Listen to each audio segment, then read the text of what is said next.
Una sa lahat, lutuin mo ako ng pagkain na mukhang Rubik's Cube. Magagawa yan, mahal. Para magawa ito, kailangan ko ng maraming iba't ibang prutas. Wow, ang katas ng dragon fruit! Hiwain ang lahat sa bilog! Oh, anong plato ng prutas ang nakuha ko? Ngayon, kailangan kong ilagay ang lahat sa isang lalagyan at ibuhos ang pulot sa ibabaw nito. Mas mabuti na huwag magtipid sa pulot. Kailangan ng marami para mapuno ang lalagyan hanggang sa itaas. Chef, sabi mo, hindi ako impressed dahil may mas maganda akong solusyon. Mayroon akong nakatago sa briefcase na ito para dyan. Mayroon tayong jelly at tutunawin natin ito sa maligamgam na tubig. Sa ganitong paraan, makakakuha ako ng iba't ibang kulay ng jelly. Pagkatapos, gagamitin ko ang eyedropper na ito para kolektahin ang ilan at ibuhos ang likido sa hulmahan ng natapos na kubo. Nag-freeze na ang jelly at makakakuha ako ng mga jelly cube na ikukonekta ko lang sa plato para magkaroon tayo ng Rubik's Cube. Oh, medyo interesante. Lumayo ka sa obra maestra ko, Lola. Oh, sige. Handa na rin ang gawa ko at mukhang masarap ang dessert ko. Ang natitira na lang ay ilabas ito mula sa lalagyan. Kita mo? Anong ginagawa mo, Nathan? Oh, hindi. Ubus na ang gummy bears. Sana kung makakakuha ng higit pa. Oh, tama. Pwede ko silang gawin mismo. Pero kakailanganin ko ng halo para gumawa ng marmalade. Ngayon, anong matingkad na kulay ang makukuha ko? Yay! Ibuhos ang likidong ito sa mga hulmahan isa-isa. Ganyan lang.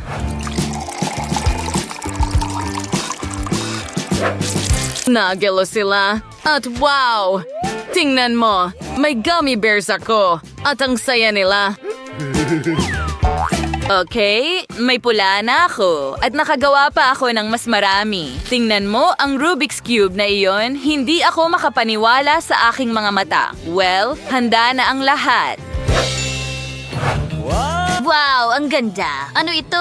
Isang jelly cube? Nakakatawa, tumatalbog. Ano ang lasa nito?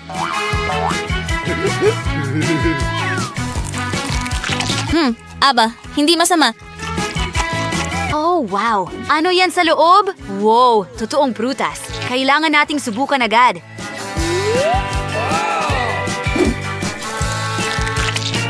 Wow, ang sarap nito! At ano ang meron tayo dito? Ilang gummy bears? Tingnan mo yan! Isang buong hukbo ito!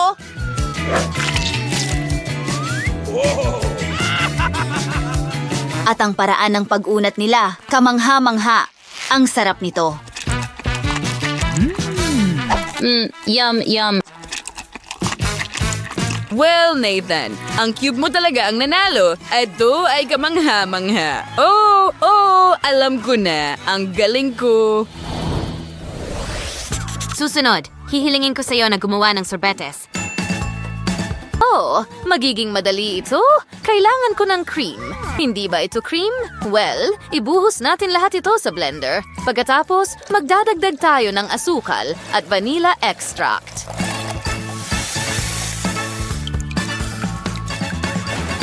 Ito ang magbibigay sa ice cream ng kaaya-ayang amoy at lasa. Haluin ng mabuti ang lahat sa blender at ibuhos ang halo sa isang hulmahan. Wow! Gusto ko na itong kainin ngayon. Sa totoo lang, ano sa tingin mo, chef? No. Masyadong corny, masyadong boring. Ang isang magandang putahe ay nangangailangan ng magandang pag-serve. Kaya, kumuha tayo ng press at idekorasyon ng plato ng mga hibla ng berdeng ice cream. Ang ating ice cream ay dapat pantay na bumalot sa buong plato at lumabas ito ng maayos. Pero hindi lang iyon. Ilang uri ng ice cream ang meron ako dito? Oo, kailangan kong gamitin lahat. Kumuha tayo ng bola gamit ang kutsara at ilagay ito sa plato. Oo. Pwede ko na sanang kainin yon. Hoy, anong ginagawa mo, Lola? Hindi ako nagkamali. Ito ang kutsara para sa sorbetes. Kumukuha tayo ng malaking bola ng sorbetes gamit ito. Siguradong magugustuhan ito ni Dustin. Ngayon, ibubuhos natin ang masarap na tsokolate syrup sa ibabaw at magdagdag ng ilang berries at, syempre, cherry sa ibabaw. Masarap na bagay. Maaari ka ring magdagdag ng dahon ng mint. O ano yung ingay? Lola, huwag kang mag-alala. Tinatadtad ko ang mga cookies para gawing mumo. Nathan, hindi ito laruan. Mas mabuting dalhin ang gatas para lumambot ito. Aba, magandang ideya iyan. Hindi ko na kailangan ng rolling pin at ang kombinasyon ng cookies at gatas ay gagawa ng masarap na ice cream. Kailangan na lang idikit ang wand.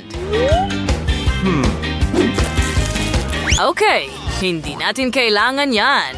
Wow, talagang gumana. Ngayon, ilulubog ko ito sa tsokolate at gagawa ng mahusay na frosting sa ibabaw. At bago ito magyelo, igugulong ko ito sa makukulay na candy. Oo, sana kinain ko na lang ito. Lola, tingnan mo. Oh, mabuting bata. Sige, kain na, Dustin. Oh, ang dami dito. Saan magsisimula? Nathan, ang ganda ng ice cream. Ang galing! At ang lasa ay talagang kamangha-mangha. Gusto ko pa. Astig! Wow, Lola, ang sarap niyan!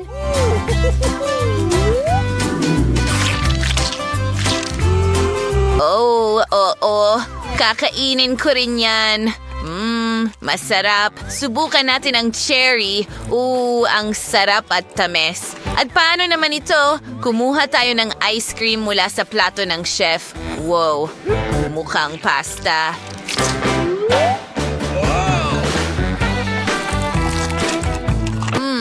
Talagang masarap.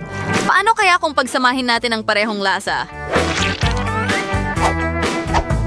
Ang kombinasyon ay talagang mahiwagang. Oo, chef. Ikaw ang panalo. Binabati kita. Oo, hindi ka panipaniwala. Mas tiyak. Siyempre, alam ko. Isa akong profesional pagkatapos ng lahat. Susunod, lutuin mo ako ng isang bagay mula sa pakwan. Magaling. Kailangan ko ang pinakamatalas kong kutsilyo. Kumikinang pa ito sa kahusayan. Iwinawasiwas natin at hinahati ang pakwan sa dalawa at ikinakabit natin ang unahan at hulihan ng ating sasakyang pandagat sa isa sa mga kalahate. Susunod, gagawa ako ng totoong barko mula sa pakwan. Tingnan mo yan. Siyempre, magdadagdag tayo ng mas maraming palo at magdadagdag tayo ng mas maraming dekorasyon para gawing barkong pirata. Anong nangyayari? Ano yan? Nag-iingat ako, mahal. Malapit na akong matapos. Paghaluin ang pulot at laman ng pakwan. Gamit ang ganitong kutsara ng sorbetes, kinukuha natin ang masarap nating berde at inilalagay sa binalatang kalahati ng pakwan. Ang ganda. Ano ito? Buksan! Pakwan! Bumukas ka! Nathan, hawakan mo ang putol na bahagi. Wow, salamat, Lola. Ngayon, hiwain ang pakwan sa pantay na bahagi. Isinusuksok namin ang isang stick sa bawat isa at isinasawsaw ito sa tsokolate na pasti. Oh, wow, mukhang astig. At ngayon, igugulong natin ang lahat sa mga sprinkles. Oh, Dustin, naiinggit ako sa'yo ngayon. Kinain ko sana ito. Wow, tingnan mo ito. Hindi masama, honey. Sige, kain na, Dustin. Ang dami mong ginawang interesante para sa akin. Wow, ito ay isang tunay na barkong pirata. Kakainin ko na ito ngayon. Ang juicy at masarap. Sige, lumipat tayo sa magandang mangkok ng ice cream na pakwan na ito. Ang lutong. Yum. At paano naman ito? Tingnan mo yan. Ang pakwan ay nababalutan ng tsokolate at sprinkles. Hindi na makapaghintay na subukan ito. Well, mahirap pumili, pero ang ulam mo, Lola, ay talagang mas masarap. Ang saya ko. Pinaghirapan ko talaga. Nagustuhan mo ba ang aming video? Kung ganoon, pindutin ang like button at mag-subscribe sa aming channel. Kita, kids!